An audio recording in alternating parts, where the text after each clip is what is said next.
नमस्कार, मैं सुनील वर्मा आपका स्वागत करता हूं रिजल्ट मित्र के प्लेटफॉर्म पर। आप सभी को गुड इवनिंग। आप सभी का स्वागत है रिजल्ट मित्र के प्लेटफॉर्म पर, जहां पर हम बात करने जा रहे हैं वैकल्पिक विषय के विषय में, अर्थात ऑप्शनल सब्जेक्ट के विषय में। अगर आप यूपीएससी सीएससी अर्थात सिविल सेवा परीक्षा की तैयारी कर रहे हैं तो आपको पता है कि आपकी सफलता में जो सबसे महत्वपूर्ण सेगमेंट होने वाला है वह है आपका वैकल्पिक विषय। अब ये जो आपका वैकल्पिक विषय है, अगर सही होगा तो आपको रैंक दिलाकर जाएगा, आपको टॉपर बनाकर जाएगा। और अगर आपने किसी भी कारण से वैकल्पिक विषय का चयन गलत कर लिया तो वह आपको फेल करके भी जाएगा। तो यहां पर बात सिर्फ सफल और असफल होने की नहीं है, बल्कि बात है रैंक की भी। आप जितने भी टॉपर्स देखते हैं उन टॉपर्स में एक आपको कॉमन चीज मिलेगी, और वो कॉमन चीज क्या होगी कि उनका जो नंबर है वह वैकल्पिक विषय में शानदार रहा होगा। अर्थात 10 अगर टॉपर्स आप देखें और 10 टॉपर्स के मार्क्स को देखें कि उनको किस विषय में कितने नंबर मिले, किस पेपर में कितने नंबर मिले, तो आपको पता चलेगा कि उनकी जो रैंक बनी है उसमें ऑप्शनल अर्थात वैकल्पिक विषय का बहुत बड़ा योगदान है। तो ये जो वैकल्पिक विषय है, इसी के विषय में मैं आपकी समझ विकसित करने का प्रयास करूंगा। मैं यहां पर आपको समझाने का प्रयास करूंगा कि आपको वैकल्पिक विषय का चयन कैसे करना चाहिए, क्या क्या सावधानियां रखनी चाहिए। वैकल्पिक विषय का चयन अर्थात ऑप्शनल सब्जेक्ट का चयन मेरे कहने पर मत कीजिएगा, किसी बड़े भैया के कहने पर मत कीजिएगा, किसी टॉपर के कहने पर मत कीजिएगा। वैकल्पिक विषय चुनना यह क्या है, पूरी तरह से आप पर निर्भर करता है। तो आप उसी वैकल्पिक विषय का चयन कीजिएगा जो आपके हिसाब से फिट हो। प्रश्न आएगा कि हमें कैसे पता चलेगा कि कौन सा वैकल्पिक विषय हमारे लिए बेहतर है, तो उसके जितने पैरामीटर्स हैं मैं आपको बताने जा रहा हूं। ये जो हमारा पूरा डिस्कशन है, इसमें हमारा प्रयास होगा कि वैकल्पिक विषय को लेकर अर्थात ऑप्शनल सब्जेक्ट को लेकर जो भी आपके प्रश्न हैं, सभी प्रश्नों का उत्तर मैं यहां पर दे दूं, कोई भी प्रश्न आपका बचेगा नहीं। इसलिए थोड़ा सा ये डिस्कशन बड़ा हो सकता है क्योंकि थोड़ा सा समय लगेगा। तो आइए हम बहुत बेसिक से इस डिस्कशन को आगे बढ़ाते हैं। ये मेरे विषय में संक्षिप्त परिचय है, आप इसको देख सकते हैं। ये हमारे क्लासेस की सूचनाएं हैं जो इस प्लेटफॉर्म पर होती हैं, अर्थात क्लास की टाइमिंग है। जो लोग नए हैं उस क्लास की टाइमिंग को देख लें। अब इस पूरे डिस्कशन को हम कुछ बिंदुओं में बांट लेते हैं। सबसे पहले हम 1 मिनट के अंदर यह समझने का प्रयास करेंगे कि सिविल सेवा परीक्षा क्या होती है। इसी सिविल सेवा परीक्षा को सामान्यतः हम आईएएस की परीक्षा बोल देते हैं। क्यों बोल देते हैं? क्योंकि सिविल सेवा परीक्षा के माध्यम से जो आपका चयन होता है, वो जो चयन होता है उसमें लगभग 24 सेवाओं के लिए आपका चयन होता है। इसी के माध्यम से आप आईएएस बनते हैं, आईपीएस बनते हैं, आप आईएफएस बनते हैं, आप आईआरएस जैसी पोस्ट प्राप्त करते हैं। तो ये जो आप पोस्ट प्राप्त करते हैं ये सब किसके माध्यम से? सिविल सेवा परीक्षा के माध्यम से। तो इसके विषय में 1 मिनट में आपको जानकारी दूंगा ताकि आप समझ सकें कि आखिर ये ऑप्शनल है क्या, क्योंकि कुछ लोगों को तो ये भी जानना होगा कि आखिर ये ऑप्शनल क्या होता है। तो सबसे पहले हम सिविल सेवा परीक्षा के विषय में सामान्य जानकारी लेंगे, फिर ये देखेंगे कि सिविल सेवा परीक्षा में ये जो ऑप्शनल होते हैं क्या होते हैं और कितने सब्जेक्ट हैं जिसमें से हमें कोई एक सब्जेक्ट चुनना होता है। फिर हम ये देखेंगे कि आखिर ये जो ऑप्शनल सब्जेक्ट्स हैं क्या इनका इंपॉर्टेंस ज़्यादा है, और ज़्यादा है तो किस रूप में? क्या ये टॉपर बनाते हैं? क्या ये हमारी रैंक डिसाइड करते हैं? क्या ये हमारी सफलता और असफलता तय करते हैं? तो इस पर हम बात करेंगे। उसके बाद हम अगला जो हमारा प्रश्न होगा कि अगर हमें प्रॉपर आईएएस बनना है, प्रॉपर आईएएस का मतलब ये है कि अगर आप इंडियन एडमिनिस्ट्रेटिव सर्विस का हिस्सा बनना चाहते हैं, आप चाहते हैं कि जब आप सिविल सेवा परीक्षा पास करें तो आपके नाम से पहले आईपीएस ना हो, आईआरएस ना हो, है ना, क्या हो, आईएएस लगा हो। तो इसके लिए आपको कितने मिनिमम नंबर चाहिए वह बताऊंगा, और उन जो मिनिमम आपको नंबर चाहिए उसमें ऑप्शनल क्या योगदान दे सकता है ये भी आपको मैं बताऊंगा। ठीक है, तो प्रॉपर आईएएस बनने के लिए कितने नंबर की जरूरत है और जितने नंबर की जरूरत है उसमें ऑप्शनल सब्जेक्ट अपना क्या कंट्रीब्यूशन देता है, इस पर हम बात करेंगे। फिर मैं आपको बताऊंगा कि ऑप्शनल सब्जेक्ट में अगर आपको 300 प्लस मार्क्स लाने हैं 300 प्लस का मतलब है कि 500 में से अगर आपको 300 से अधिक नंबर लाने हैं तो क्या करना होगा। प्रश्न आएगा कि 300 से अधिक नंबर क्यों लाने हैं। ये जब मैं यहां तक की चीजों को डिस्कस करूंगा तो अपने आप आपको समझ में आ जाएगा। इस बार के जो टॉपर्स हैं, इससे पिछले वर्ष के जो टॉपर्स हैं, उनको देखिएगा तो आपको पता चल जाएगा ये 300 प्लस मार्क्स क्यों है। तो आपको भी पता चलेगा, क्लास थोड़ा सा आगे बढ़ने दी तो हम देखेंगे कि 300 प्लस मार्क्स कैसे ला सकते हैं। फिर मैं आपको बताऊंगा कि ऑप्शनल सब्जेक्ट चुनने के पैरामीटर्स क्या क्या होते हैं।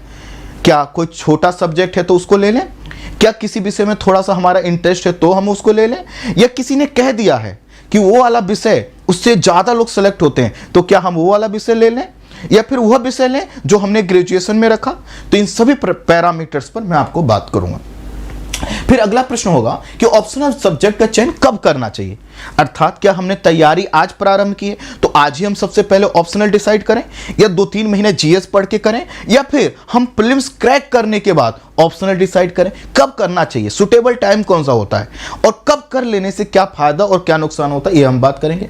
फिर हम देखेंगे ऑप्शनल सब्जेक्ट के विषय में एक्सपर्ट के क्या सुझाव हैं। एक्सपर्ट का मतलब है कि जो इस क्षेत्र से जुड़े हुए लोग हैं, जो टॉपर्स हैं, जो एजुकेटर हैं, वह क्या बताते हैं उस पर हम बात करेंगे। आई होप अगर मैं सभी प्रश्नों का उत्तर सही से दे पाया तो बाकी आपके जितने प्रश्न हैं सब इसी में समाहित हो जाएंगे। तो आइए एक एक करके हम बात करते हैं। सबसे पहले सिविल सेवा परीक्षा, जैसा कि नाम है सिविल सेवा परीक्षा, यह किसके द्वारा आयोजित करवाई जाती है, संघ लोक सेवा आयोग के द्वारा। इसी संघ लोक सेवा आयोग को हम शॉर्ट में यूपीएससी के नाम से जानते हैं। तो यह जो परीक्षा आयोजित करवाती है इसमें बहुत सी पोस्ट हैं, 24 पोस्ट हैं, उनके लिए आपका चयन होता है। जैसी आपकी रैंक होगी उसी प्रकार की पोस्ट मिलेगी। अगर आप चाहते हैं कि प्रॉपर आपको आईएएस बनना है, आपके नाम के साथ आईएएस शब्द जुड़े, आईपीएस शब्द जुड़े, तो आपको टॉपर में शामिल होना होगा। और टॉपर में शामिल होने के लिए जिस परीक्षा में आप बैठते हैं वह सिविल सेवा परीक्षा। अभी जो सिविल सेवा परीक्षा है 3 चरणीय होती है। पहले होती है प्रारंभिक परीक्षा, जो आपने अभी देखा 28 तारीख को हुई, कुछ दिन पहले हुई। अभी जो प्रारंभिक परीक्षा होती है इसमें 2 पेपर होते हैं, एक जीएस पेपर 1 और एक जीएस पेपर 2। जीएस पेपर 2 को ही हम सीसेट बोल देते हैं, लेकिन जो सीसेट है सिर्फ क्वालिफाइंग नेचर का है, सिर्फ आपको पास करना है। और पास करके अगर आप उसको पास कर लेंगे तो जो आपकी मेरिट बनेगी वह जीएस पेपर फर्स्ट के आधार पर बनेगी, जिसमें क्या आता है, इतिहास आता है, भूगोल आता है, राजव्यवस्था आता है, अर्थव्यवस्था के सेगमेंट से क्वेश्चन आते हैं, इन्वायरमेंट इकोलॉजी से प्रश्न आते हैं, करंट अफेयर से प्रश्न आते हैं, साइंस और साइंस टेक से प्रश्न आते हैं। तो यह प्रारंभिक परीक्षा। अब जब आप प्रारंभिक परीक्षा को पास कर लेते हैं तो आपको हिस्सा बनाया जाता है मुख्य परीक्षा का। तो जो लोग प्रारंभिक परीक्षा पास करते हैं, कितने लोगों को पास कराया जाता है, तो एक सीट पर सामान्य शब्दों में और बहुत जनरलाइज करके मैं बताऊं तो मान लेते हैं अगर 1000 सीटें हैं तो क्या किया जाएगा, 15,000 लोगों को प्रीलिम्स अर्थात प्रारंभिक परीक्षा पास करवाया जाएगा। ये 15,000 लोग क्या करेंगे, मुख्य परीक्षा का हिस्सा बनेंगे। मुख्य परीक्षा, अब जब मुख्य परीक्षा का हिस्सा बनेंगे तो इसमें से क्या किया जाएगा, एक सीट पर 3 लोगों को इंटरव्यू के लिए बुलाया जाएगा। जनरलाइज करके बता रहा हूं, तो मान लो 1000 सीट हैं तो इंटरव्यू के लिए कितने लोगों को, 3000 लोगों को बुलाया जाएगा। और जो आपका परफॉर्मेंस होगा मुख्य परीक्षा और इंटरव्यू में, उसी के आधार पर आपकी क्या बनेगी, आपकी रैंक बनेगी, आपकी मेरिट बनेगी। तो आपका जो मुख्य परफॉर्मेंस देखा जाएगा वो मुख्य परीक्षा और इंटरव्यू में देखा जाएगा। प्रीलिम्स तो क्या है, सिर्फ आपको भीड़ से अलग करने का एक माध्यम है। हाँ, ये दूसरी बात है कि इसी भीड़ के माध्यम में बहुत से लोग क्या हो जाते हैं, अलग हो जाते हैं। तो हमने देखा कि आपकी जो रैंक बनेगी यह मुख्य परीक्षा और इंटरव्यू के आधार पर बनेगी। और इसी मुख्य परीक्षा में आपका ऑप्शनल अर्थात वैकल्पिक विषय भी शामिल है। जो मुख्य परीक्षा है इसमें कुल 9 प्रश्न पत्र होते हैं। 2 जो प्रश्न पत्र होते हैं सिर्फ क्वालिफाइंग नेचर के होते हैं। जैसे अगर आप हिंदी मीडियम से हैं, अधिकांश लोग होंगे, तो आपको एक कंपलसरी इंग्लिश पेपर को पास करना होगा, कंपलसरी है, हटा नहीं सकते। तो उसमें क्या करना होगा, सिर्फ 25% आप मार्क्स लेकर आइए, आप पास हो जाएंगे। ठीक इसी तरह से तो हिंदी मीडियम के स्टूडेंट 2 पेपर देते हैं जो कंपलसरी होता है, एक हिंदी का, तो हिंदी के से है ही है वो, तो उसमें पास हो जाते जाते हैं, वो फेल होते हैं इंग्लिश में, कंपलसरी इंग्लिश में। मैं मानकर चलता हूं आप नहीं होंगे। अब देखिए, 2 पेपर जिसका नंबर नहीं जुड़ेगा, सिर्फ उसको आपको क्वालिफाई करना है, अर्थात 25% से अधिक नंबर आप ले आते हैं तो बस वहां काम खत्म। अब बचते हैं आपके पास 7 पेपर, और यही जो मुख्य परीक्षा के 7 पेपर हैं, इसी के आधार पर आपकी मेरिट बनने वाली है। अब प्रश्न आएगा, इस 7 पेपर कौन कौन से हैं? तो पहला पेपर है आपका एस्से का, अर्थात निबंध का। कितने मार्क्स का है? 250 मार्क्स का।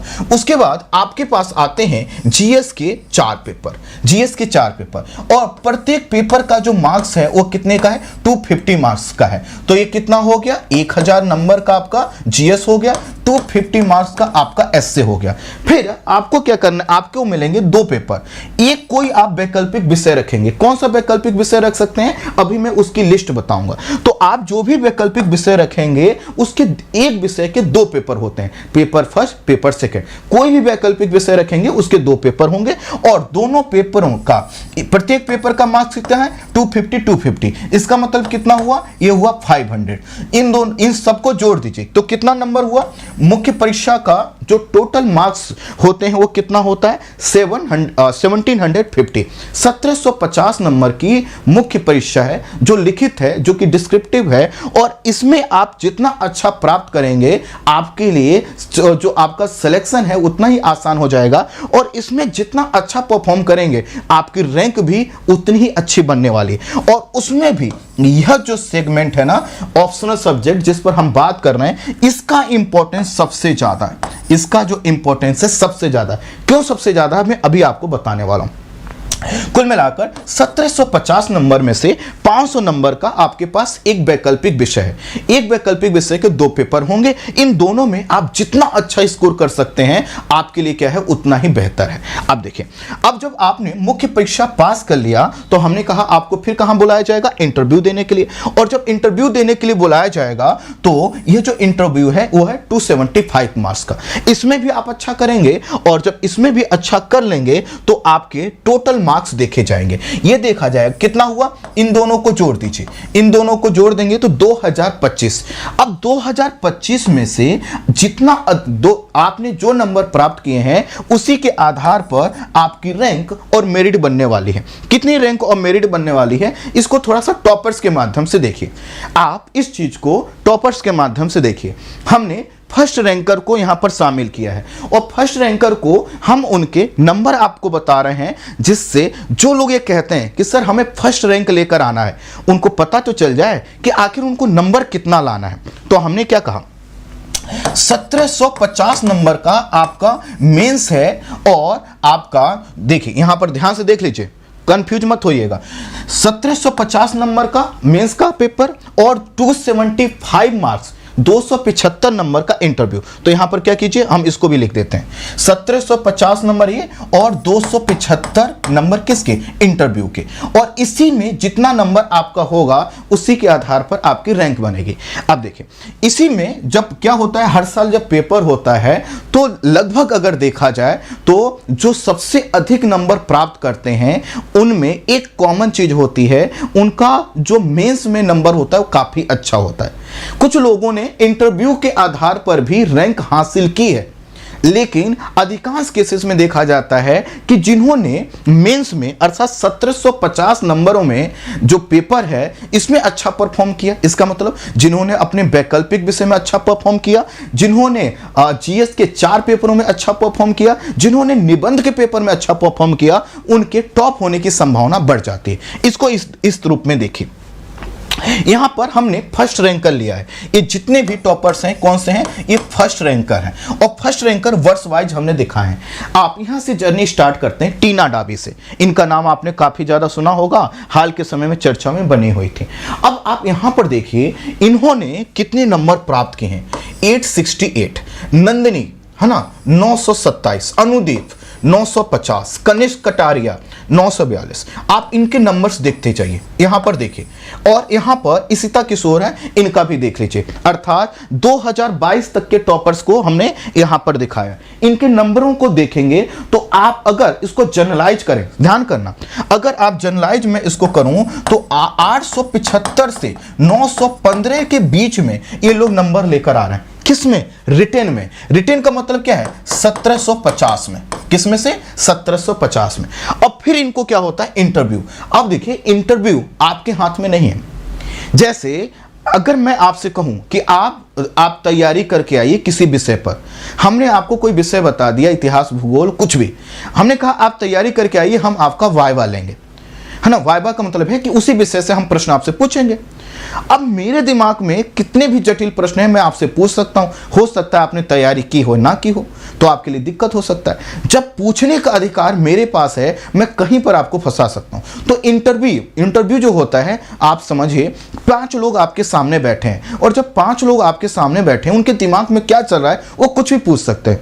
तो इंटरव्यू में सामान्यतः यह देखा जाता है कि आप बहुत कॉन्फिडेंट तरीके से नहीं कह सकते कि भैया 275 मार्क्स में से 275 नंबर में से हम इंटरव्यू में इतने ले ही आएंगे, नहीं कह सकते। लेकिन यह जो रिटर्न मार्क्स है, इसके विषय में आप कह सकते हैं। अगर आप अच्छा लिखेंगे और अगर आपके विषय पर, वैकल्पिक विषय पर, आपके जीएस के चारों पेपर पर, निबंध पर आपकी पकड़ अच्छी है, तो आप टॉपर जरूर बनेंगे। देखो, इंटरव्यू का भी थोड़ा सा रेंज देखिए।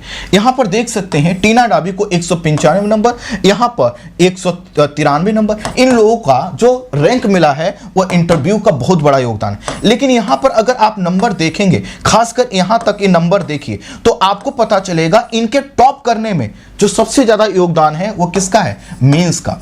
और मेंस में भी अगर आप देखेंगे तो ऑप्शनल विषय का कंट्रीब्यूशन, योगदान क्या होगा? ज्यादा मिलेगा। यहां पर फिर से आप देख सकते हैं इंटरव्यू ने क्या किया, इंटरव्यू में इन्होंने कमाल किया। अब टोटल मार्क्स भी थोड़ा सा देख लीजिए। हमने कहा 1750 नंबर का मेंस है, 275 मार्क्स का इंटरव्यू है, और इनको जोड़ देंगे तो 2025 नंबर का आपका हो गया। कि अगर आपको यहां पर लग रहा हो कि अगर हम 50% नंबर कहां पर? मेंस और इंटरव्यू में मिलाकर 50% नंबर अगर हम ले आते हैं तो टॉप करने की पॉसिबिलिटी बढ़ जाती है। आप देखिए, इनके नंबर को देखिए, यहां पर देखिए, यहां पर देखेंगे तो 1100, यहां पर जो रेंज है आपको 1120 की है, लेकिन यहां पर 1063 है। फिर इधर की ओर आइए, यहां पर देखेंगे तो एवरेज जो है वो 1 पर देखेंगे तो 1060 नंबर, और फिर से यहां पर आएंगे तो लगभग 1100 नंबर। इतना नंबर लाना है। इसका मतलब है कि 50 से लेकर अगर 55% आपके मार्क्स आते हैं तो आप टॉप करोगे। अब आपको लगेगा अरे ये तो बड़ा आसान है ना, इन्होंने किया तो हम भी क्या करेंगे? नंबर ले आएंगे। सबको इतने नंबर मिल रहे हैं, हमको नहीं, सबको नहीं मिले थे। हर साल पेपर में कितने लोग फॉर्म जो भरते हैं वह 13 से 14 लाख लोग फॉर्म भर रहे हैं प्रीलिम्स का। देते कितने हैं? 8 लाख, लगभग 8 से 9 लाख लोग प्रीलिम्स दे रहे हैं। उस 8 से 9 लाख में एवरेज में बता रहा हूं 15,000 लोग प्रीलिम्स पास कर रहे हैं। इन 15,000 में से 3,000 लोगों को हर साल इंटरव्यू में बुलाया जा रहा है, और उनमें से हर साल औसतन, मान लो औसत ले रहा हूं, 1,000 लोग क्या कर रहे हैं? पास हो रहे हैं। लेकिन 1,000 में टॉपर कौन बन रहे हैं? 5 या 10। तो अगर आपको ये 5 और 10 में शामिल होना है तो आपको जो करना होगा, मेहनत यहां पर करना होगा। ये जो रिटन मार्क्स हैं, जिसको हम मेंस का पेपर बोलते हैं, यही आपकी रैंक में क्या करेगा? इंपॉर्टेंट रोल प्ले करेगा। जिसने मेंस को साध लिया, मेंस को अपने साथ कर लिया, समझ लो टॉपर बन गया। और जिसने मेंस को गड़बड़ कर दिया, तो उसका, चूंकि मेंस कैसे गड़बड़ हुआ है, आपका जो सब्जेक्ट है, आपका जो सिलेबस है, आपकी जो पकड़ उस पर नहीं होगी। देखो, अगर आप मेंस के सिलेबस को अच्छे से पढ़ें, इसका मतलब क्या है? आप अच्छे तरीके से लिख देंगे और अच्छे तरीके से बोल देंगे। लिखना कहां पर? यहां पर। तो जब आपका यह गड़बड़ हो रहा है, इसका मतलब समझ लीजिए इंटरव्यू भी गड़बड़ होगा। क्यों? क्योंकि जब आपने यहां पर अच्छे तरीके से पढ़ा होता तो लिखते भी अच्छा, और जब लिख नहीं पा रहे हो, लिख कर नहीं समझा पा रहे हो, तो बोलकर आप बहुत अच्छा समझा जाओ, इसके चांसेस कम है। इसीलिए जब आप क्या करते हैं, मेंस अच्छा करते हैं, तो अपने आप आपका इंटरव्यू भी अच्छा हो जाता है। समझिएगा, जिनका मेंस अच्छा होता है, सामान्यतः इंटरव्यू भी अच्छा होता है। अब प्रश्न आएगा, मेंस अच्छा कैसे करें? और मेंस में भी ये जो हमारा डिस्कशन है वो पूरी तरह से वैकल्पिक विषय पर है। अब मैं आपको थोड़ा सा बता देता हूं कि आखिर कौन कौन से, जैसे कि हमने देखा यहां पर देखिए, हमें क्या है, एक ऑप्शनल एक वैकल्पिक विषय लेना है। एक सूची अब मैं आपको दिखा रहा हूं, इस सूची में से कोई एक विषय ले लीजिएगा, उसके 2 पेपर आपको देने हैं और दोनों पेपर हैं 250 मार्क्स 250 मार्क्स के, अर्थात 500 मार्क्स का ये आपका ऑप्शनल का पेपर है। अब इसमें से अगर आप 300 प्लस नंबर ले आते हैं, 300 प्लस नंबर ले आते हैं, तो मानकर चलिएगा आप फर्स्ट रैंकर बनने की ओर आगे बढ़ चुके हैं, टॉप करने की ओर आगे बढ़ चुके हैं। हो सकता है आप 310 लेकर आए और कोई 320 भी लेकर आए, तो ये क्या होगा, ये टॉप करेगा। क्यों टॉप करेगा? क्योंकि बाकी जगहों पर अगर सामान्य परफॉर्मेंस है तो 10 नंबर आपसे निकल गया, लेकिन फिर भी हम कहेंगे इसमें हम किसी को, दूसरे को अधिक नंबर लाने से रोक नहीं सकते। हम क्या कर सकते हैं कि एवरेज अगर 300 प्लस मार्क्स लेकर आते हैं, तो जो अभी मैंने आपको टॉपर्स दिखाए, आप भी इसी तरह अपना भी नाम दर्ज कर सकते हैं। तो कौन कौन से विषय हैं जिनको आप चयन कर सकते हैं, अर्थात 500 मार्क्स के लिए कौन कौन से विषय चुन सकते हैं, ये आपके सामने है। आप इतिहास रख सकते हैं, आप पॉलिटिकल साइंस रख सकते हैं, फिलॉसफी रख सकते हैं, ज्योग्राफी रख सकते हैं, सोशियोलॉजी रख सकते हैं, पब्लिक एडमिनिस्ट्रेशन रख सकते हैं। इस जितने सब्जेक्ट हैं आप कोई भी सब्जेक्ट रख सकते हैं। और आप लिटरेचर भी रख सकते हैं, जैसे आपने सुना होगा हिंदी लिटरेचर, इंग्लिश लिटरेचर, तो ये सब्जेक्ट हैं जिसमें से जो विषय आपको अच्छा लगे आप चुन सकते हैं। अब कैसे चुनेंगे? आंख बंद करेंगे और आंख बंद करके इधर से कहेंगे कि मैं ऐसे अपनी उंगलियों को यहां पर घुमाऊंगा, जहां पर ये उंगली रुक जाएगी मैं उसी विषय को चुन लूंगा। नहीं, ऐसा मत कीजिएगा। यह जीवन मरण से बड़ा प्रश्न है। अगर आप सेलेक्ट हो गए, और आप सेलेक्ट होंगे कि नहीं होंगे यही क्या करेगा, डिसाइड करेगा। ये ऑप्शनल है, बहुत ध्यान से इसको चुनना है। तो आप इतने विषयों में से कोई एक विषय चुन सकते हैं।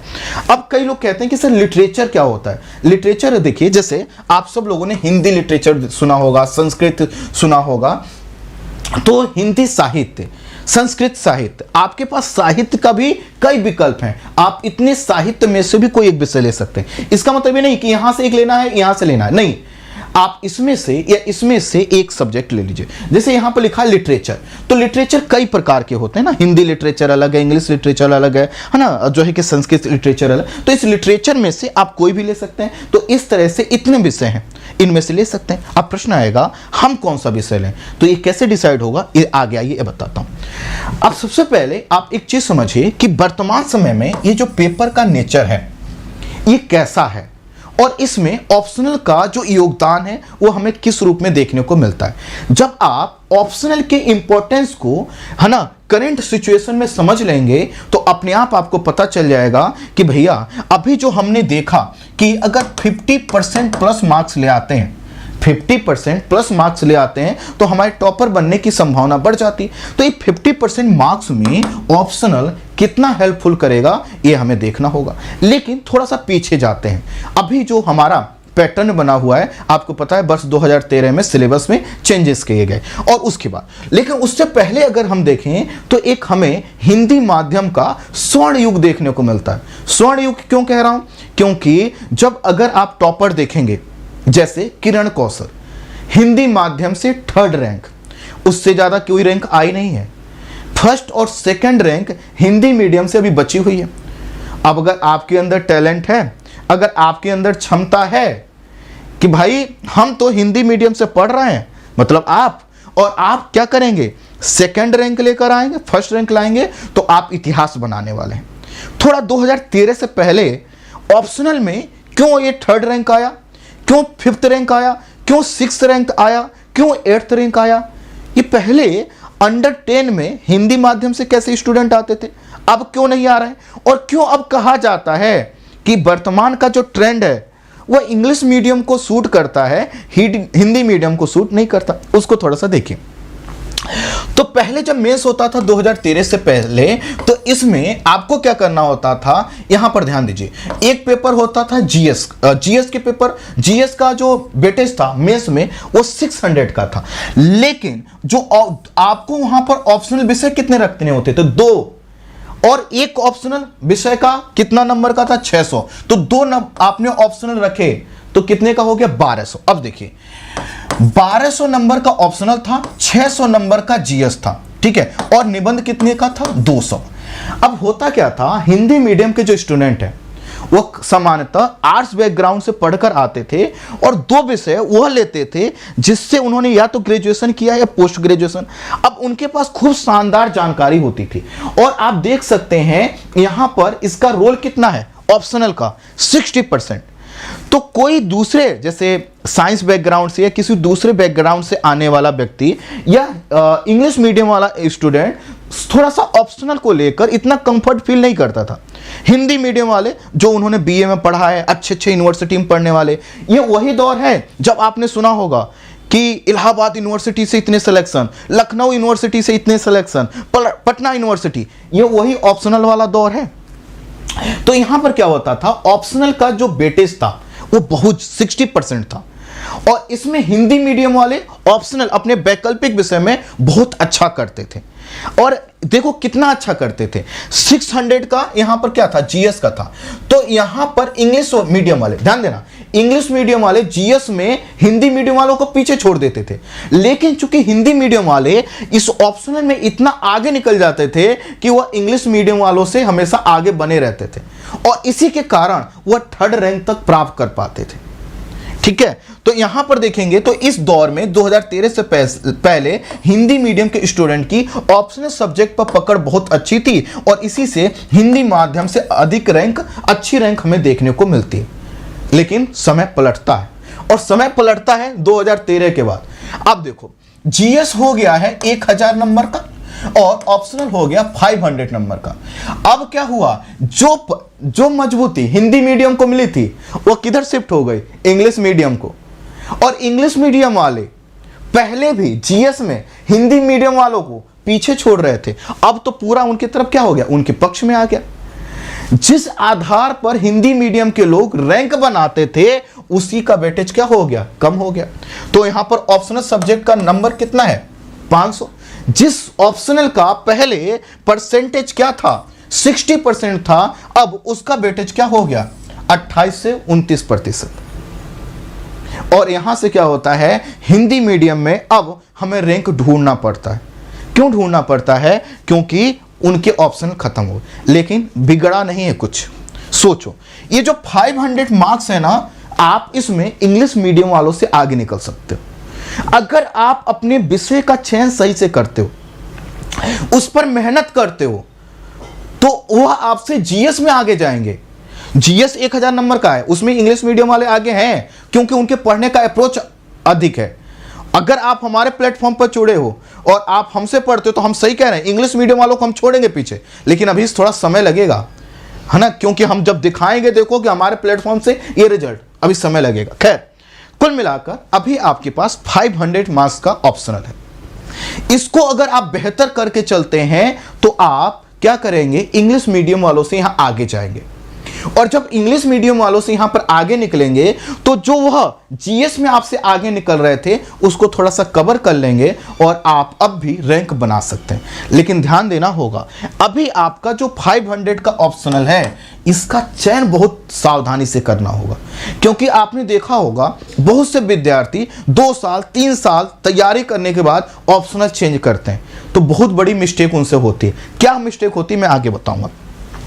कुल मिलाकर जीएस में हिंदी माध्यम के बच्चों के नंबर अभी भी क्या होते हैं, हिंदी कम आते हैं। और जब नंबर कम आते हैं इसका मतलब इंग्लिश मीडियम के स्टूडेंट आगे निकल गए, उनकी रैंक बनेगी। अब आपको अपनी रैंक बनानी है तो आपको क्या करना चाहिए, आपको सबसे ज्यादा ऑप्शनल पर ध्यान देना चाहिए, क्योंकि जो 1000 नंबर का यह जीएस का पेपर है ना, इसमें हिंदी मीडियम के 400 नंबर भी लाना बहुत कठिन है। क्या मैंने बोला, देखो 4 जीएस के पेपर हैं और कितने का है, 250 मार्क्स के। हर पेपर में आपका 100 या 110 105 नंबर लाना आपके लिए कठिन हो जाता है। इंग्लिश मीडियम वाले यहां पर आपको 50 से 60 नंबर पीछे छोड़ देते हैं। अर्थात जो हिंदी मीडियम के स्टूडेंट 400 नंबर जीएस में लाने में संघर्ष करते हैं, वहीं इंग्लिश मीडियम के स्टूडेंट 460 नंबर आसानी से ले आते हैं। अब वो 60 नंबर आगे निकल गए तो रैंक उनकी बनेगी, लेकिन आप क्या कर सकते हो, बाजी पलट सकते हो। आप क्या करो, वह आप ये जो 500 नंबर है इसमें जो मैक्सिमम मिल सकता है वो आप लेकर आओ। लेकिन वो कैसे लेकर आओगे, जब आपकी वैकल्पिक विषय पर पकड़ अच्छी होगी। ठीक है, तो देखो इंग्लिश मीडियम के स्टूडेंट 50 से 60 नंबर जीएस में आगे रहते हैं। निबंध के पेपर में दोनों एक दूसरे को कंपटीशन देते हैं, तो इसके आधार पर बहुत कुछ आप नहीं कर पाएंगे। जो भी आपका करना है आपके लिए, हिंदी मीडियम के लिए जो भी इंपॉर्टेंस है वो है ऑप्शनल सब्जेक्ट का। अब जब ऑप्शनल सब्जेक्ट का है तो प्रश्न आएगा कि हम कौन सा ऑप्शनल रखें। अभी मैंने आपको ये लिस्ट दिखा दी, इसमें से कोई रख सकते हैं, लेकिन कोई रखने से आपका काम नहीं चलेगा। आप एक और चीज समझिए, एक चीज और समझिए, वो ये कि हमने कहा आपको लाना है 50% मार्क्स, लगभग 1050 नंबर। अगर आपको टॉप करना है, आपको प्रॉपर आईएएस बनना है, तो लगभग 50% नंबर आपको लाने हैं, 1050 नंबर। अब 1050 नंबर आप कैसे लाएंगे? आपके पास विकल्प क्या है कि 1000 नंबर का जीएस होता है, इसमें से हिंदी मीडियम के स्टूडेंट मैक्सिमम 400 औसतन देखा जाए तो 400 नंबर लेकर आ रहे हैं। मान लिया आप जो है कि मैक्सिमम नंबर है हिंदी मीडियम से जो आ रहा है वो आपने भी प्राप्त किए, तो 400 नंबर आपको मिल गया। ठीक, एक आप एस्से अर्थात निबंध का पेपर है, उसमें आप मैक्सिमम कितना लेकर आएंगे? 160 नंबर। और आप इंटरव्यू में 275 नंबर का इंटरव्यू होता है। तो मैंने अभी आपको टॉपर के नंबर इंटरव्यू दिखाए, आपने देखा उनका, लेकिन मैं मानता हूं कि कुछ टॉपर को आप पीछे छोड़ेंगे और बहुत अच्छा नंबर लेकर आएंगे, 175 नंबर। तो आपको कितने मिल गए? टोटल नंबर कितने मिले? 735। और आपको चाहिए कितना? 1050। अब क्या करना है? 1050 प्राप्त करने के लिए आपको क्या करना होगा? अब आपके लिए जरूरी है कि कम से कम आप क्या करें? 315 नंबर लाएं। और 315 किस में से लाएं? 500 में से लाएं। तो अब मैंने आपको जो स्टार्टिंग में बोला था कि 300 प्लस नंबर अगर आप लेकर आएंगे तो ही आप ऑप्शनल के माध्यम से टॉपर बन सकते हैं। अब समझ में आया होगा आपको। देखो ये तब की कंडीशन है जब मैं मैक्सिमम ले रहा हूं कि आप जीएस में मैक्सिमम नंबर प्राप्त करें। आप जो है कि एसए में 160, 175 मैक्सिमम प्राप्त करें। इंटरव्यू में मैंने आपको 175 दिलवा दिया, तब भी आपके टोटल नंबर हो रहे हैं 735। चाहिए कितने टॉपर बनने के लिए? 1050। देख लो यहां पर देखिए, एवरेज आप निकालिए, यहां पर देखिए, देख पा रहे नंबर इससे ज्यादा ही चाहिए। अगर आप देखो, मैंने आपसे बोला 1000, यहां पर देखो 1054 आप ये देख पा रहे हो, बाकी यहां पर 1063। तो मैं अभी आपको मिनिमम नंबर बता रहा हूं। अगर उस समय उस साल कोई आपसे ज्यादा मेधावी हुआ, वो क्या करेगा? 1100 तक पहुंचा देगा। अभी तो हमारा संघर्ष हो रहा 1050 पर। तो देखो 1050 अगर हमें प्राप्त करना है तो हमें 315 नंबर और उससे ज्यादा करना है, तो इस 500 में से आप बढ़ाते चलो। मेरा मानना है कि आपका स्कोर जो आइडियल स्कोर होना चाहिए यहां पर 340 से 350 नंबर। और अगर आप अपने वैकल्पिक विषय में इतना ले आते हो, मैं दावे के साथ कह रहा हूं आप टॉपर्स बनोगे। अगर मैं कहूं आपका जो आइडियल स्कोर होना चाहिए, जिसका पीछा आपको करना है, इतना करोगे तो आप टॉपर्स बन सकते हो।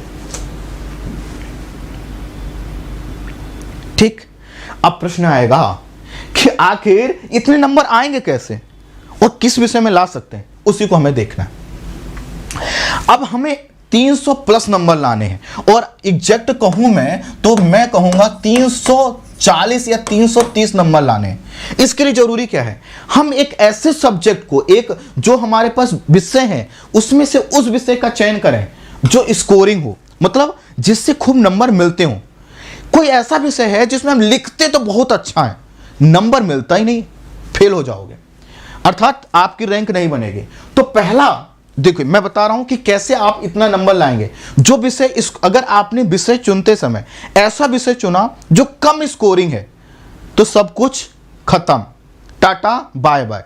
लेकिन अगर आपने ऑप्शनल चुनते समय आपने देखा कि भैया कोई विषय स्कोरिंग भी है, समझना, और वह आपको इंटरेस्ट भी दे रहा है, अर्थात वो पढ़ने पर मजबूर भी कर रहा है। कोई विषय कितना भी स्कोरिंग है, मान लो कोई मुझसे कहे कि मैथ बड़ा स्कोरिंग है सर, ले लो।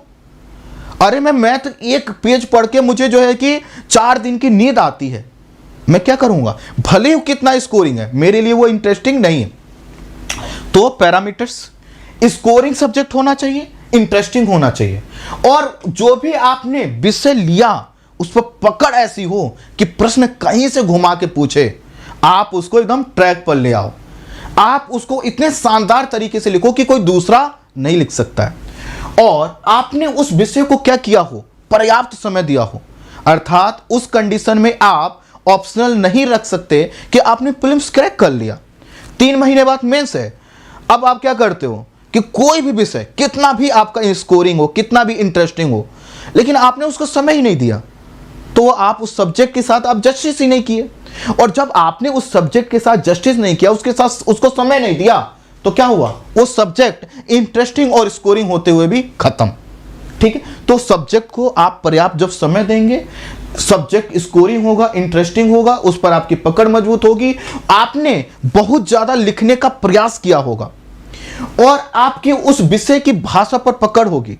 भूगोल लिखते हो, इतने शानदार तरीके से लिखो, फिलॉसफी लिखते हो, शानदार तरीके से लिखो, समझा के लिखो, सरल शब्दों में लिखो, हिंदी साहित्य है, इतिहास है, कोई भी आपकी उसकी उस विषय की भाषा पर पकड़ हो और आप बड़ी बड़ी बातों को छोटी छोटी लाइनों में कहने की क्षमता अगर रखते हैं, तो आप क्या करेंगे, 310 भी लाएंगे, 330 भी लाएंगे और 350 भी लेकर आएंगे।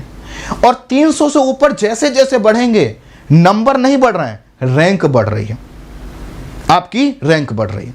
अब प्रश्न आएगा कि आखिर ऑप्शनल सब्जेक्ट के चुनने के पैरामीटर्स क्या क्या होने चाहिए। तो पहली चीज तो मैं क्लियर कर दूं, आप बचपना छोड़ दीजिए। आप में से बहुत से लोग, सर हमारे बुआ के दोस्त के भैया ने यह विषय बताया है, कुछ नहीं होगा। मैं कहूं कि मेरे बगल में बैठा हुआ व्यक्ति जिसको मैं 10 साल से जानता हूं, वह मुझसे कहे कि भाई मैं एक्स विषय पढ़ता हूं, मुझे बड़ा मजा आता है, तुम ये रख लो, तब भी मैं नहीं रखूंगा। क्यों? पता नहीं एक्स विषय में, एक्स विषय मेरे लिए स्कोरिंग होगा कि नहीं। क्यों? मैथ्स उसके लिए स्कोरिंग है, मेरे लिए नहीं हो सकता है, उसके लिए इंटरेस्टिंग है, मेरे लिए नहीं हो सकता है। ठीक है, तो क्या क्या पैरामीटर्स हैं उसको देखिए, बहुत ध्यान से देखिएगा। किसी विषय को चुनने के जो पैरामीटर्स हैं, उसमें सबसे ज्यादा मैंने बेटे जो दिया है वह विषय का क्या होना चाहिए, स्कोरिंग होना चाहिए।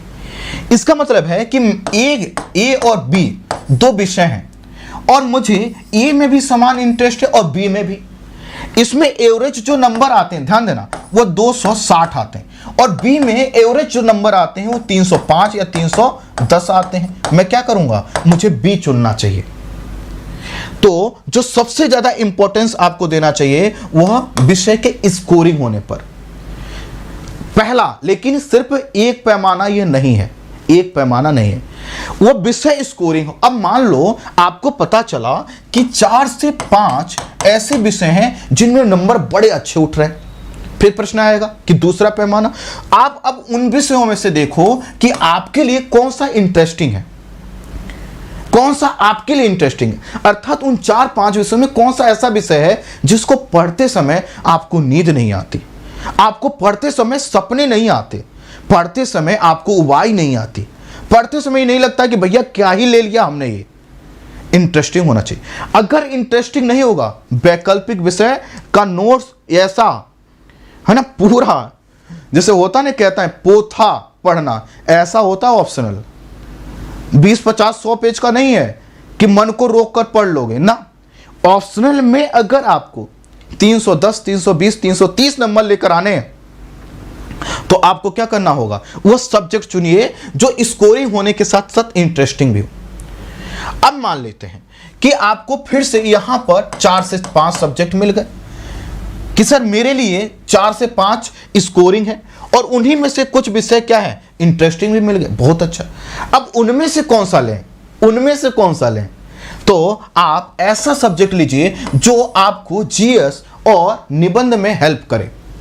जीएस के 4 पेपर हैं, जीएस के 4 पेपर जो मेंस में है, उसमें हिस्ट्री है, ज्योग्राफी है ना, पॉलिटी है, साइंस टेक है, आईआर है, करंट अफेयर्स है, इकोनॉमी है, इस सब से।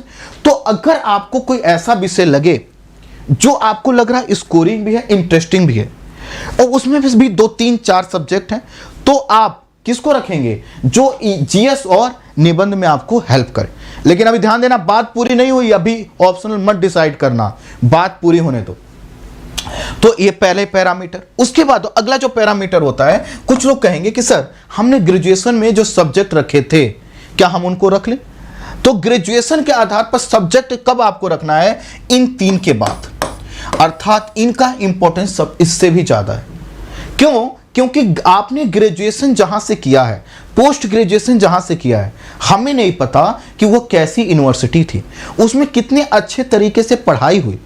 अगर आप सिर्फ डिग्री लेकर पढ़े हैं, आपकी क्लासेस अच्छी नहीं हुई हैं, बहुत अच्छे तरीके से डीप तरीके से किसी विषय को नहीं समझाया गया है, तो ग्रेजुएशन वाला सब्जेक्ट, पोस्ट ग्रेजुएशन वाला सब्जेक्ट आपको क्या कर सकता है? धोखा दे सकता है। क्योंकि यहां पर सिर्फ सिलेबस कवर नहीं करना है, आपको प्रेजेंट करना है। तो इसका जो आप रैंकिंग रखेंगे चौथा। अगला, जब आप सब्जेक्ट रखिए तो आप देख लीजिए कि क्या उस विषय के नोट्स और बुक्स उपलब्ध हैं। तो आज के समय में हिंदी मीडियम में भी सभी विषयों के और नोट्स और बुक्स उपलब्ध हैं। तो यह जो पैरामीटर से अब कमजोर हो जाता है, यह पहले हुआ करता था क्योंकि हिंदी मीडियम में पहले अच्छी किताबें, अब तो हिंदी का मार्केट है और जहां मार्केट है वहां पर चीजें होंगी। अगला, ऑप्शनल सब्जेक्ट का छोटा होना। कुछ लोग कहते हैं कि सर सब्जेक्ट स्कोरिंग तो नहीं है, इंटरेस्ट कम आता है, ज्यादा नहीं आता, लेकिन सर 2 महीना में मैं कंप्लीट कर लूंगा। हम कह रहे हैं 2 महीना में आपने कंप्लीट किया और आपके नंबर आए 230, फाइनली सिलेक्शन नहीं हुआ सिलेक्शन, एक अटेम्प्ट तो आपका बर्बाद हुआ।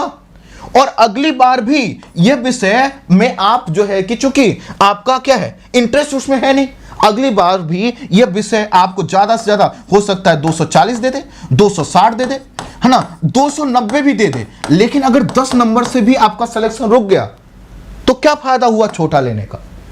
छोटा बड़ा इंपॉर्टेंट नहीं है, इंपॉर्टेंट है इंटरेस्टिंग और स्कोरिंग होना। कोई सब्जेक्ट अगर इंटरेस्टिंग और स्कोरिंग है तो आप कम समय में ही उसे क्या कर लेंगे? कवर कर लेंगे। लेकिन कोई सब्जेक्ट छोटा ही है लेकिन पढ़ते ही नींद आती है ना, नाम सुनते ही डर लगता है, तो वो दिक्कत है। अगला जो पैरामीटर होता है, अपडेट ना करना। अगर कोई विषय है उसमें बार बार, जैसे कहा जाता है कि आईआर जो PSIR होता है उसमें अपडेट करना पड़ता है, पब्लिक एडमिनिस्ट्रेशन जो विषय होता है अपडेट करना, तो जो अपडेट करने वाले विषय होते हैं वहां पर आपको बहुत मेहनत करनी पड़ती है। तो ऐसे विषय को मत चुनिएगा या इसको नीचे रखिएगा, अपडेट जिसको करना पड़े ऐसे विषय को नीचे। और लास्ट में रटना ना पड़े, अगर रटना पड़ रहा है तो उस विषय को दूर ही रखिए, टाटा बाय बाय। अब देखिए यहां पर समझिए चीजों को। हम कहें कि अगर हमें अंकदायी स्कोरिंग के आधार पर विषयों की लिस्ट हिंदी मीडियम के लिए बनानी है तो कौन कौन से विषय, तो आप क्या कर सकते हैं? आप हिंदी साहित्य रख सकते हैं, आप संस्कृत साहित्य रख सकते हैं, आप पाली रख सकते हैं, आप बहुत से साहित्य वाले विषय रख सकते हैं, तो आप इसमें कर सकते हैं। लेकिन ध्यान देना, अभी बात पूरी नहीं हुई है। साहित्य का नाम सुनते हिंदी लिटरेचर, अरे रुको, हिंदी लिटरेचर सबके सुटेबल नहीं है। हिंदी लिटरेचर में जो सिलेक्शन ज्यादा होता है वो पता है क्यों? क्योंकि नंबर ऑफ स्टूडेंट बहुत ज्यादा है और बहुत में से थोड़ा सा भी पास हुए तो उनकी संख्या ज्यादा हो जाती है। परसेंटेज ध्यान देना कि कितने लोग शामिल हुए और उसमें से कितने लोग पास हुए, ये क्या करना होगा? रिसर्च करना होगा। तो साहित्य, इतिहास, भूगोल, दर्शन शास्त्र, है ना, राजनीति विज्ञान, समाज शास्त्र, यह हिंदी मीडियम के लिए अच्छे विषय माने जाते हैं। इसमें से कोई भी आप विषय ले सकते। अगला, अगर विषय में इंटरेस्ट होना अत्यंत आपके लिए क्या होगा? महत्वपूर्ण होगा। स्कोरिंग है, अब मान लो इसमें से कोई विषय आपको स्कोरिंग लग गया, ठीक है भैया, हम इनमें से कोई ले लेंगे। लेकिन कौन सा विषय लेना इनमें से आप, जिसमें आपका इंटरेस्ट हो। अगर इंटरेस्ट नहीं हुआ तो आपके लिए स्कोरिंग नहीं है। मैंने जैसे मैथ का एग्जांपल लिया, मैथ में आप अच्छा स्कोर कर सकते हो, मैं नहीं कर सकता। इसी तरह से कोई ज्योग्राफी बहुत अच्छे से समझा सकता है, हो सकता है दूसरा ना समझा पाए। आप हो सकते हैं हिंदी लिटरेचर में बहुत अच्छा करो, मुझे पोइम पढ़ना पसंद नहीं, मुझे कहानियां पढ़ना पसंद नहीं। और पोइम और कहानियां थोड़ी है, हिंदी लिटरेचर का पूरा सिलेबस देखिए, उसमें बहुत सी चीजें वो मुझे पढ़ती ही नहीं आती है, तो मेरे लिए स्कोरिंग नहीं है। तो स्कोरिंग के साथ साथ हमें उसमें मैक्सिमम इंटरेस्ट वाला चुनना है, अर्थात ABC 3 विषय हमको लगे कि यह स्कोरिंग है। अब इन 3 विषयों में से मैं उस विषय का चयन करूंगा जो मेरे लिए सबसे ज्यादा स्कोरिंग है। भले ही यहां पर मुझे लगे कि इसमें एवरेज मिलता है 310 नंबर, यहां पर मिलता है 300 नंबर और यहां पर मिलता है और मान लो 305, लेकिन मैंने सबसे यहां पर देखो स्कोरिंग लगभग एक ही जैसा है, लेकिन मैंने 300 को क्यों रखा? मेरा इसमें इंटरेस्ट है, तो मैं क्या करूंगा, इस विषय को रखूंगा। क्लियर? अगला देखिए, दो विषयों में अगर आपका इंटरेस्ट कॉमन है, एक जैसा है, तो आपको उस विषय को चुनना चाहिए जो अंकदायी है। अर्थात अब मान लो x और y मुझे सेम इंटरेस्टिंग लग रहा है, मैं इसको भी डेली 5 घंटे पढ़ सकता हूं, इसको भी पढ़ सकता हूं, लेकिन यहां पर स्कोर आता है एवरेज 280 नंबर और यहां पर आता है 300 नंबर, तो मुझे क्या करना चाहिए, इस विषय पर आगे बढ़ना चाहिए। अगला, कोई विषय रुचि में अगर ऊपर है और स्कोरिंग भी है, क्या है, इंटरेस्टिंग है और स्कोरिंग है, लेकिन आपको कोई बताता है कि भाई वो जीएस में तो कोई योगदान ही नहीं देगा, उसका जीएस में 1000 नंबर का जीएस है, लेकिन तुम जैसे कोई कहे आपसे कोई कहे कि हिंदी लिटरेचर लेकर क्या करोगे, हिंदी लिटरेचर, देखो मैं कोई ऑप्शनल नहीं पढ़ा रहा हूं, तो मेरा उद्देश्य किसी ऑप्शनल को प्रमोट करना और किसी को कम करके आंकना नहीं है, डेटा मैं दे रहा हूं, समझिए। हमने कहा कि कोई कहे आपसे हिंदी लिटरेचर ले लो, आपने उसकी बात को खारिज कर देना है, किसी दूसरे के आधार पर आपको कभी भी ऑप्शनल का चयन नहीं करना है। आपने पूरे कैलकुलेशन के आधार पर जो मैं पैरामीटर बता रहा हूं, आपको लगा कि हिंदी लिटरेचर ठीक है, मैं अच्छा इंटरेस्ट है मेरा और मैं इसमें लिख भी अच्छा दे रहा हूं, स्कोरिंग भी है मेरे लिए, लेकिन अब आपसे कोई आगे कि भैया जीएस में कम उपयोगी है, तो भी आप इसी को रखना। क्यों? जीएस तो सबको पढ़ना ही पढ़ना है ना भाई, जीएस तो सब लोग पढ़ेंगे, और जीएस में भी मैंने क्या कहा, 1000 में हमको मैक्सिमम कितने नंबर मिलेंगे, 400 ही तो मिलेंगे, तो जब हम 400 ही मिलेंगे तो हम जीएस तो वैसे भी पढ़ेंगे, तो हम अपने ऑप्शनल को क्यों यहां पर छोड़ें, क्यों हम हिंदी लिटरेचर की जगह पर हम इतिहास लें। लेकिन ध्यान दो, अगर हमें यह लगे कि भैया कोई विषय कॉमन स्कोरिंग है और इंटरेस्टिंग ठीक है, इंटरेस्टिंग भी कॉमन स्कोरिंग है, मतलब जैसे मान लो ए बी सी, स्कोरिंग के मामले में ए बी सी 3 समान स्कोरिंग है और इंटरेस्ट में भी मेरा इसमें ऐसे ही है, और मैं इसमें से कोई, ये तीनों चूंकि समान इंटरेस्ट के हैं ए बी सी, तो इसमें से कौन सा चुनूं। तो अगर इसमें से ये देखो कोई विषय आपके जीएस के लिए हेल्पफुल हो जाए तो उसको चुन लो, फिर क्या हो, उसको भी जोड़ दो। समझना, स्कोरिंग भी है, इंटरेस्टिंग भी है। अब आपके पास 3 विषय मिले, 2 क्या हैं, वो जीएस में आपको योगदान नहीं देते, अपना कंट्रीब्यूशन नहीं देते, तीसरा है उसमें भी उतना ही आपके लिए इंटरेस्ट है, आप उसमें भी उतना इंटरेस्ट शो करते हो, पढ़ते हो, स्कोरिंग भी है, लेकिन वो इसी के साथ साथ जीएस में भी हेल्पफुल है, तो आप क्या करना, उसको ले लेना। अब देखो इसमें आपको क्या करना होगा, इसके लिए आपको पता होना चाहिए कि हमारा जो सिलेबस है वो क्या है। तो मैंने सिलेबस पर आपको वीडियो बना रखा है, इसी चैनल पर उपलब्ध है। आईएएस के लिए बुक लिस्ट का पूरा मैंने बना रखा है कि कौन कौन सी किताबें पढ़ना चाहिए और आईएएस की तैयारी कैसे करना चाहिए वो भी मैंने बता रखा है, सब वीडियो उपलब्ध है, उसको देख लीजिए। यहां पर आइए, तो हमने ये देखा कि इंटरेस्ट होना, स्कोरिंग होना और जीएस में उसका कंट्रीब्यूशन होना, ये तीनों अलग अलग चीजें हैं। जो विषय स्कोरिंग हो और उसमें हमारा, उनमें से स्कोरिंग विषयों में से जिसमें हमारा इंटरेस्ट होगा हम उसको लेंगे। अगर वो विषय जीएस में हेल्पफुल होता है तो अच्छी बात है, नहीं है तो भी कोई बात नहीं, हम अपने ऑप्शनल को मजबूत करके चलेंगे।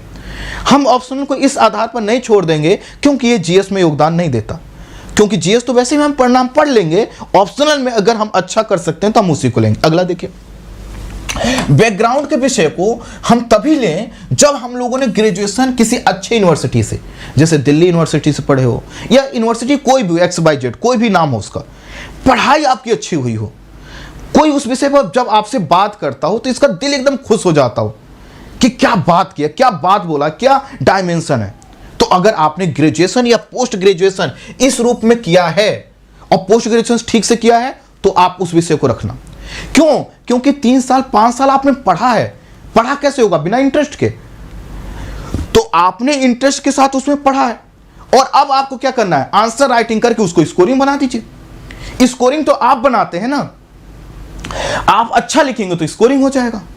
तो अगर किसी विषय को आपने ग्रेजुएशन और पोस्ट ग्रेजुएशन शानदार तरीके से पढ़ा है, सिर्फ खाता पूर्ति नहीं की है, तो आप उसको क्या कर सकते हैं, एच ए ऑप्शनल रख सकते हैं। यदि बड़े विषय में रुचि और विषय स्कोरिंग हो तो 2 माह का अधिक समय भी सही है।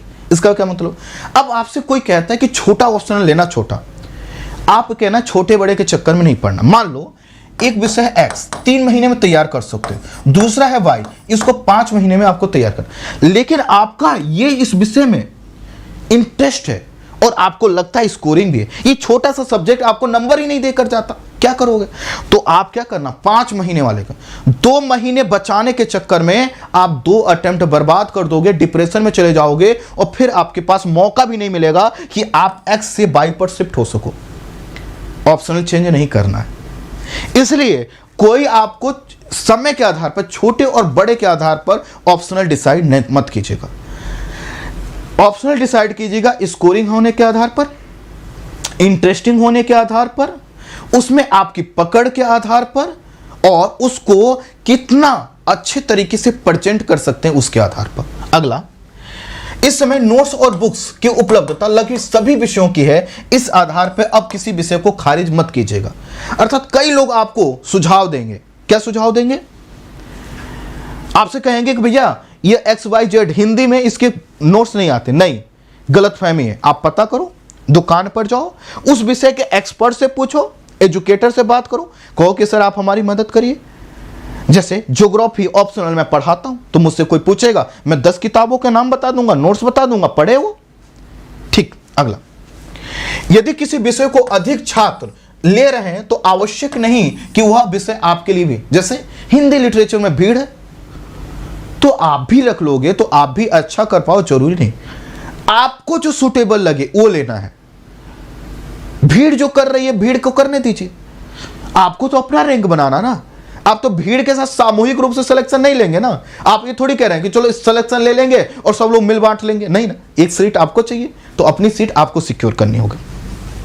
अगर ऐसी स्थिति में जब विषय के प्रति कोई विशेष झुकाव नहीं हो तो आपको ऐसे विषय का चयन करना चाहिए जो समान जीएस में भी उपयोगी। इसका क्या मतलब हुआ, ए, बी और सी 3 विषय हैं, इन तीनों विषयों में कॉमन इंटरेस्ट है, बहुत कुछ अट्रैक्ट कोई विषय नहीं कर रहा। यह विषय मान लो हिंदी लिटरेचर है, यह सब्जेक्ट है मान लो फिलॉसफी, यह सब्जेक्ट है मान लो ज्योग्राफी, तो आपको क्या करना चाहिए, ज्योग्राफी लेना चाहिए, क्योंकि यह इन दोनों में जितना इसमें इंटरेस्ट है आपका ज्योग्राफी में भी है, और ज्योग्राफी लेंगे तो आपके जीएस में भी हेल्पफुल हो जाएगा। इसी के साथ हिस्ट्री ले सकते हैं, कुछ भी विषय ले सकते हैं, ये आप पर मैटर करेगा। अब देखिए कि एक्सपर्ट के सुझाव क्या क्या है।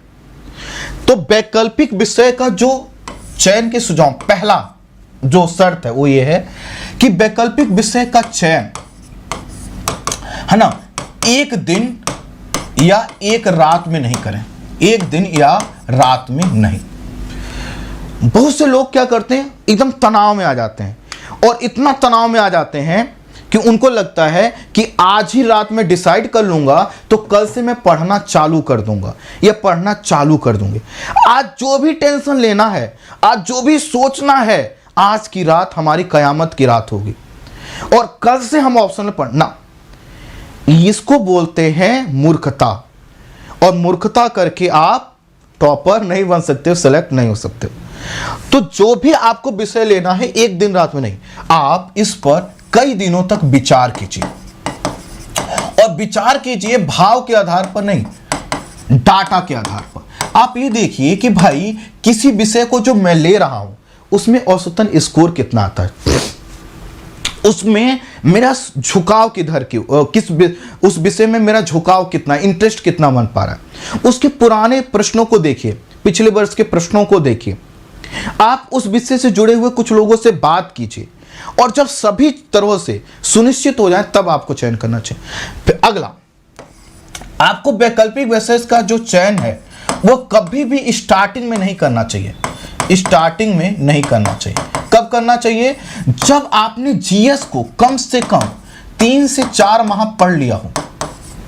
क्यों, हो सकता है कि जीएस को 3 से 4 माह जब अच्छे से पढ़ें, इसी में से कोई विषय आपका वैकल्पिक विषय बन जाए। जैसे मैं एक छोटा सा एग्जांपल देता हूं, मैं जिस तरह से ज्योग्राफी पढ़ाता